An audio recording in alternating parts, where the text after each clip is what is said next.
Public spaces make cities. They are where people meet and interact, socialize, and discover common passions, and where they affirm their shared rights to the city.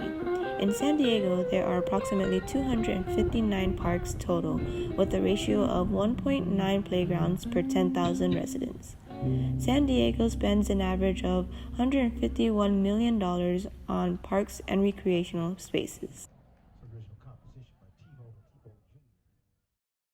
Graffiti just some of the problems plaguing parks around the city. Neighbors are fed up with this. Today, the City Council is looking at some solutions. 10 News reporter Natay Holmes is live for us in North Park. And Natay, neighbors, they are hoping for a nightly curfew. That's right. Neighbors say they want a curfew from 9 p.m. to 5 a.m. and they want the city to close and lock the gates during that time. Now, neighbors say they feel unsafe sometimes visiting or just even walking near the park, especially at night. The city of San Diego is one of the worst cities in America that has poor spaces and park areas. I think what you see is how San Diego feels about public space, that we prefer quantity over quality.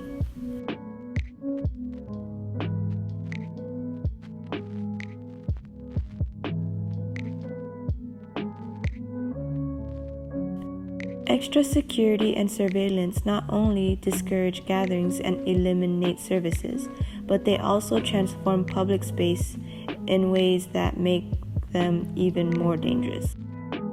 The surroundings of the park matter more than the park itself if the goal is to enhance the community's urban vitality. Problems are design flaws, the lack of gathering point, and paths that don't go where people want to go. So what can we do to improve it? Fault Line Park is the first public park in East Village. The design nods to the fact that the park's built on a fault line. On one side of the sidewalk, the grass is flat. On the other side, the land bubbles up in mounds. Baby girl, look! Hey! Baby girl! 3 beers! Practice over in blue! But it hasn't stopped the homeless from coming to the south side of the park.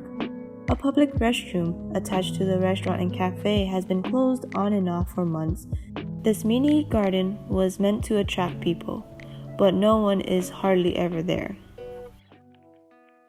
In sum, public spaces have gradually transformed into areas that are less open, less comfortable, less enjoyable, and less ours.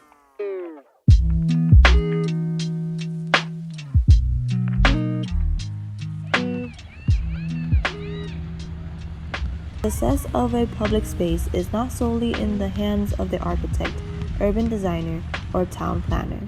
It relies also on people adopting, using, and managing the space. This park actually used to be 2 separate parking lots that surrounded the county administration center, and now we turn it into a beautiful 12-acre park.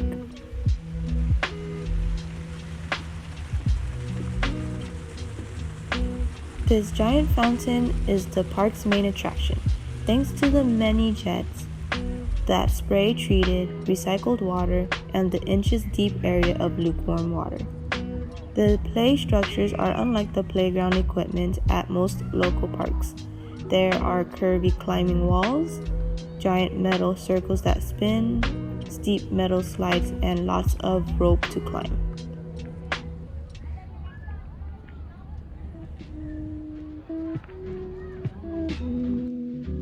There are lots of hidden urban art pieces all around, from the underground lot to the park. They had trolley dances on our north lawn. Trolley dances specializes in bringing dance to public spaces, and what we're doing here is activating this public space to let the audience see it in a different way.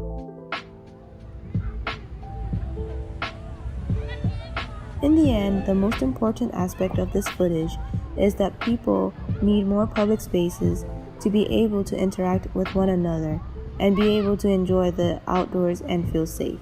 These examples are pure proof that we need more community spaces in our city that can successfully make both San Diegans and tourists happy.